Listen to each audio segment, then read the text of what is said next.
A group of 4 mans and a girl, Sophie, thought they ruled the streets of North Liverpool until a secret police operation tore their world apart. Hidden behind ordinary doors, they ran a ruthless drug empire armed with guns, tens of thousands in cash, and deadly secrets. This is the story of how 5 individuals went from unseen shadows to headline criminals, and how their carefully built empire came crashing down. North Liverpool was the kind of place most people wouldn't look at twice. Rows of red brick terraces lined the narrow streets. Kids played football in the alleyways, and pensioners watched the world go by from their front steps. It was a neighborhood that wore its history on its sleeve, worn down, resilient, quietly proud. But behind the doors of a few unremarkable homes, something far from ordinary was taking shape. A criminal network was tightening its grip, moving silently through the cracks of everyday life. Residents had begun to notice small things: cars pulling up in the middle of the night, strangers waiting in idling engines, doors opening and closing quickly with barely a word exchanged. Some chose to ignore it. Others kept their suspicions to themselves, not wanting to get involved. That silence gave the gang room to grow. They weren't flashy or loud. They didn't want to draw attention. They blended in perfectly, using the normal rhythms of the neighborhood to hide what they were really doing. Police had been keeping a close eye on the area for months, but they moved slowly and carefully. They knew that one wrong move could cause the gang to disappear, leaving nothing but rumors behind. What began as routine intelligence gathering soon turned into something much more serious. Officers started to see patterns. People connected not by friendship or family, but by something darker. Names came up again and again. Properties in different parts of North Liverpool were being linked to the same few individuals. This was no small-time operation. Despite the calm appearance of the streets, the tension was building. Detectives were working around the clock, compiling evidence, tracking movements, and listening in on phone calls. What they were uncovering was both calculated and dangerous. The gang wasn't just dealing drugs, they were stockpiling firearms, moving large amounts of cash, and building a network that reached further than anyone had anticipated. The operation was larger, riskier, and more organized than anything the area had seen in years. For now, the streets remained quiet, but behind the scenes, the countdown had already begun. Something big was coming, and no one, not even the gang, was ready for how it would end. It began with what seemed like a minor arrest. Just a young man on a scooter, stopped for riding erratically through a quiet estate. Officers found a small package of drugs tucked beneath the seat. Nothing unusual in itself, but when they ran his phone through forensic software, things started to shift. The messages revealed more than just casual dealing. There were coded exchanges, large payment requests, and regular drop-off times that hinted at a larger system in place. One name kept coming up, a nickname with no clear identity but a commanding presence in every thread.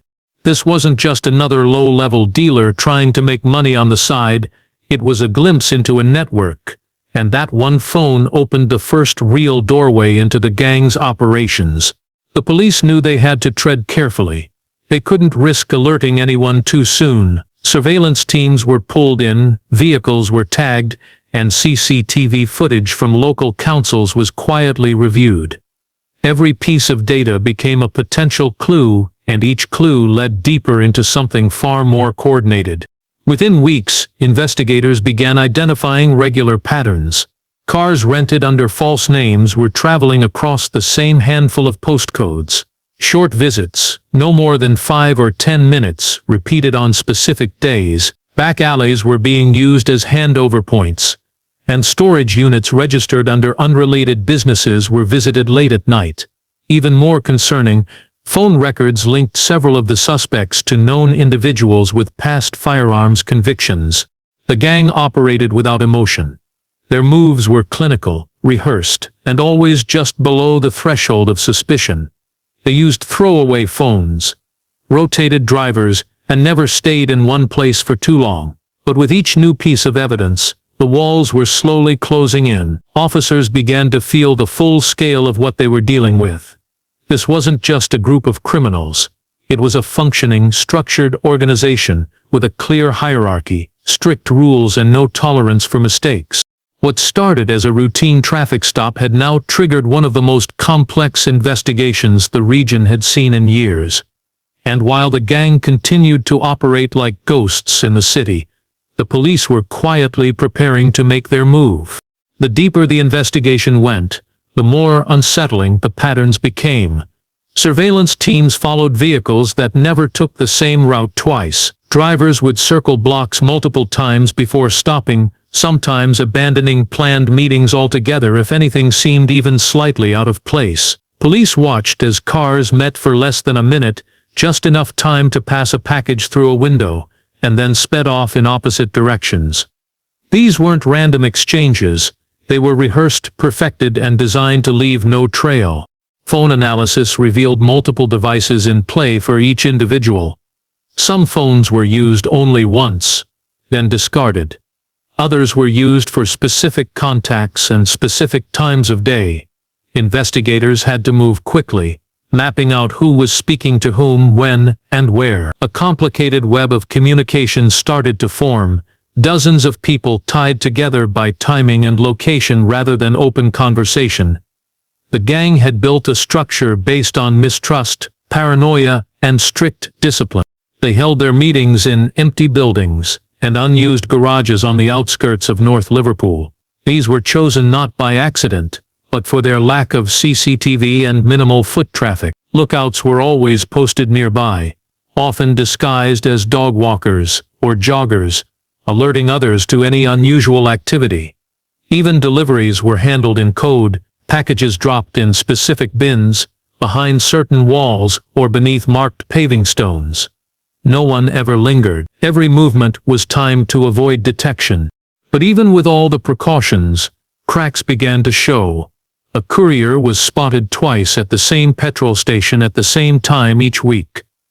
A van used in a handoff had been rented under a fake identity that matched another from a prior arrest. And then there were the money runs. Cash moved across the city in small amounts, but with increasing frequency. Officers tracking these trips noticed familiar faces appearing in unfamiliar locations. Safe houses began to emerge. With each small mistake, the gang's invisibility faded just a little more. The police weren't ready to act yet, but they were getting closer. The operation was becoming clearer, and for the first time, law enforcement had a working map of a criminal enterprise that had until now remained completely in the shadows. In the early hours of a cold Thursday morning, everything came to a head. After months of watching, listening, and quietly gathering evidence, the police were ready. A series of coordinated raids were launched across multiple addresses in North Liverpool. It was a carefully timed operation, executed with precision to ensure the gang had no chance to escape or destroy evidence.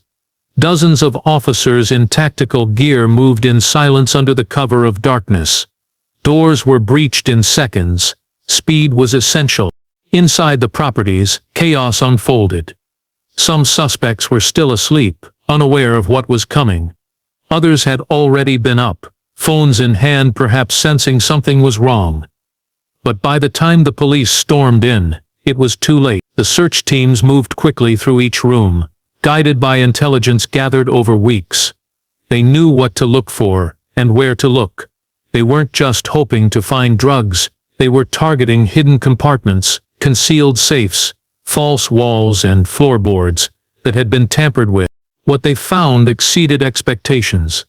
In one house, a locked metal box hidden beneath a bath panel held tens of thousands in cash, stacked in neat bundles. In another, a gym bag stashed behind a washing machine contained 2 loaded handguns, a sawn-off shotgun, and live ammunition. In a third, officers discovered a hidden trapdoor leading to a small crawl space where 2 kilograms of ketamine and multiple vacuum-sealed cannabis bricks were stored. The total haul was staggering, over 86,000 pounds in cash, 45 kilograms of cannabis, 2 kilograms of ketamine, and a stash of firearms with matching ammunition.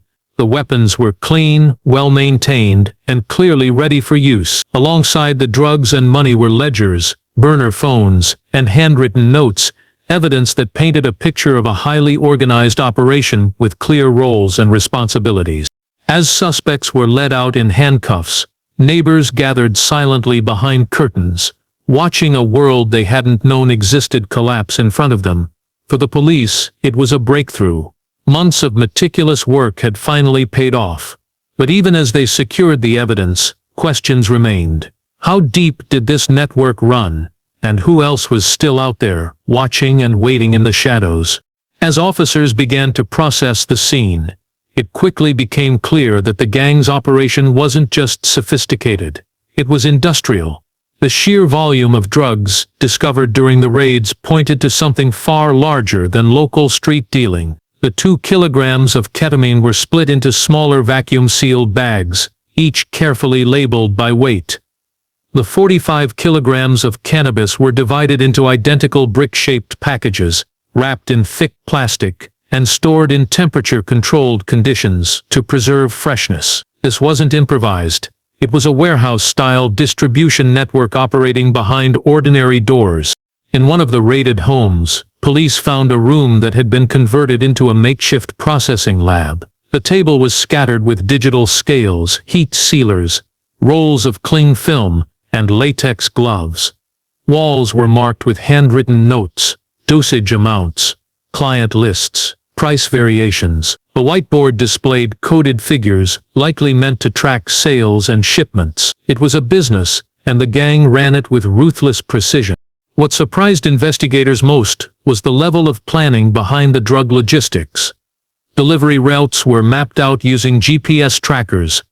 Different vehicles were used for different days, none of which were registered to the individuals involved. During the initial interviews, they were calm, even relaxed. It wasn't their first time in a police station, but investigators knew that silence could only protect them for so long. The forensic teams were already breaking down encrypted messages and pulling data from seized phones. And the weight of the physical evidence, drugs, cash, weapons, was overwhelming. No lawyer could talk it away. What disturbed officers most wasn't just the scale of the operation, but the cold professionalism of it. These weren't impulsive criminals. They operated like a closed system, relying on loyalty, coded communication, and the constant movement of assets to stay under the radar. Every detail had been managed, every risk calculated. It made the operation hard to penetrate, but once inside, it also meant that one arrest could unravel everything. And that's exactly what was happening. While the 5 suspects kept their silence, the investigation outside their cells continued to snowball. More addresses were flagged, more individuals were being placed under surveillance, connections between the suspects and previous unsolved crimes began to emerge. The gang had operated for years without detection, but now their names, faces, and methods were being exposed piece by piece. The fall wasn't just swift, it was total. And yet, the biggest breakthrough was still to come. As detectives dug deeper into the evidence, a clearer picture of the gang's inner workings began to form. It wasn't just a group of criminals working together, it was a hierarchy, structured and rigid, with defined roles and strict boundaries. At the top were the decision-makers, rarely seen and never directly involved in physical handovers. Beneath them were the coordinators, trusted lieutenants who managed logistics, storage, and communication. At the base were the couriers and street-level dealers, kept deliberately in the dark about the wider operation. The gang ran on control and fear. Rules were enforced without compromise. Those who disobeyed or made mistakes were cut off instantly. Some even threatened into silence. Investigators found evidence of internal punishments, messages warning members to keep quiet, veiled threats about consequences for disloyalty. This wasn't just about profit, it was about maintaining power through intimidation. What surprised detectives was how normal some of the members' lives appeared from the outside. One suspect coached a youth football team. Another lived in a modest semi-detached house, with no sign of luxury or wealth. They had deliberately kept a low profile, blending into the community, never drawing attention. It was a strategy that had worked until now. But the deeper the police looked, the more cracks they found in the gang's carefully managed front. Old rivalries within the group had created tension. One member had previously served time and returned to find his role diminished. Another had been accused of stealing product and had narrowly avoided being cut off entirely. These divisions had not been visible at first, but they were now providing key insights into how the gang had become vulnerable. Investigators began to suspect that the gang's downfall wasn't just caused by external pressure, but by internal instability. The silence during questioning was no longer a sign of unity, it was fear. Members were unsure of who might turn, who might talk, or who had already betrayed them. For years they had operated like a machine, efficient and quiet. But now, under pressure, the trust that once held them together was beginning to erode. And in operations like these, once that trust breaks, collapse is only a matter of time. Just as the investigation appeared to be slowing, a major breakthrough arrived from an unexpected direction. One of the arrested suspects, previously silent and uncooperative, had asked to speak with detectives privately. The request came without warning, and the officers were cautious. Many suspects used negotiation as a tactic. But what followed would change the entire course of the case. This individual had been part of the gang for years but had grown increasingly paranoid. He believed others in the group were turning on him, shifting blame, cutting him out of larger profits. Faced with a mountain of evidence and fearing he would take the fall alone, he offered information in exchange for protection. What he provided was far more than police had anticipated. He revealed addresses previously unknown to investigators, secondary stash houses used to rotate drug stock, locations where firearms were tested, and storage units under fake identities containing thousands in hidden cash. He handed over names of suppliers further up the chain and exposed a method the gang had used to smuggle drugs through commercial freight channels, masked under legitimate business paperwork. But the most shocking revelation was internal. He confirmed that the gang had been infiltrated months earlier by another rival group. This rival had placed pressure on key members to split profits, and the power struggle had created a toxic atmosphere of suspicion. Members were turning on each other quietly, without ever involving law enforcement. The entire structure was already cracking before the raids even happened. With the new information, police conducted follow-up raids, seizing additional drugs, weapons, and over £20,000 in hidden cash. The evidence linked even more individuals to the criminal network, stretching the investigation beyond Liverpool and into other parts of the UK. For the detectives, it was validation of months of careful work. For the gang, it was the final blow. One of their own had brought down the entire operation from within, not out of guilt or morality, but fear and self-preservation. In organized crime, silence is often seen as loyalty. But when survival is on the line, loyalty fades fast. And in this case, one insider's decision to talk exposed everything the gang had fought so hard to keep hidden. The courtroom was packed as the trial began, drawing attention from local media, residents and law enforcement alike. For months the gang's activities had been whispered about, but now everything was out in the open. The defendants sat quietly, dressed sharply, but the confident looks they once carried were gone. The weight of the evidence against them was impossible to ignore. This wasn't speculation, it was fact, laid out in front of a jury with brutal clarity. Prosecutors presented a timeline of the gang's rise, from small street deals to full-scale trafficking. Photographs of seized drugs, cash, and firearms were shown. Surveillance footage played in the courtroom revealing handovers, secret meetings, and the coded routines that had kept the operation alive for so long. Messages pulled from encrypted phones were translated, exposing the gang's inner conversations, carefully chosen words, veiled threats and instructions on avoiding detection. Witnesses were called, including the former gang member who had turned informant. His testimony was measured and detailed. He described the structure, the punishments, the methods used to keep people quiet. His insider view filled in the gaps the prosecution needed, and the jury listened closely. Defense lawyers challenged his credibility, accusing him of lying to save himself. but the physical evidence backed nearly every word he said. The trial lasted several weeks, with every day peeling back another layer of the gang's operations. It wasn't just about drugs or money. It was about the fear and control that held everything together. The court heard how younger recruits were lured with cash, how threats were made against those who stepped out of line, and how entire families had unknowingly lived in homes used to store drugs and weapons. In the end, the verdicts were unanimous. Guilty on all major counts: conspiracy to supply drugs, possession of firearms, money laundering, and organized criminal activity. Sentences were heavy. For some, it meant decades behind bars. For others, it was the end of a carefully crafted criminal identity. The courtroom slowly emptied, but the impact lingered. This wasn't just a win for the police, it was a warning. The gang that once ruled the shadows of North Liverpool had been exposed under the brightest light possible: justice. In the aftermath of the trial, the streets of North Liverpool felt different. The silence that once masked the gang's operations had been replaced with a cautious sense of relief. For years the group had operated with impunity, hidden in plain sight, protected by fear and silence. Now, with their leaders behind bars and their network dismantled, that grip had finally loosened. But for the community, the scars remained.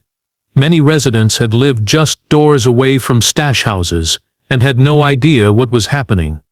Others had suspected but felt powerless to act. The raids, the arrests, and the trial had pulled back the curtain on how deep the criminal operation ran and how easily it had blended into ordinary life. Some felt anger, others disbelief, and many were simply tired. Tired of the crime, the secrecy, and the danger that had taken root in their neighborhood. Police maintained a visible presence in the area, not only to prevent any resurgence of gang activity, but to reassure a shaken public. Community meetings were held, outreach programs were launched, and efforts were made to strengthen local support systems for vulnerable youth. Authorities knew that removing one gang didn't solve everything. The conditions that allowed it to thrive still existed: poverty, lack of opportunity, broken trust. If those weren't addressed, another group could take their place. Investigators continued to follow up on leads uncovered during the trial. Although the main players had been convicted, loose ends remained: unidentified contacts, unexplained financial transfers, and connections to criminal networks outside of Liverpool. The operation had ended, but the ripple effects were still being tracked across the country. For the 5 individuals convicted, their fall from control to confinement was complete. Once feared and respected within their criminal circles, they now faced long sentences and the loss of everything they had built. Their empire, once protected by secrecy and discipline, had crumbled from within. The case would be remembered not just for the volume of drugs and weapons seized, but for how it was brought down through patience, strategy, and the unexpected collapse of loyalty. In the end, it wasn't violence or force that ended the gang's reign. It was exposure, and once exposed, there was no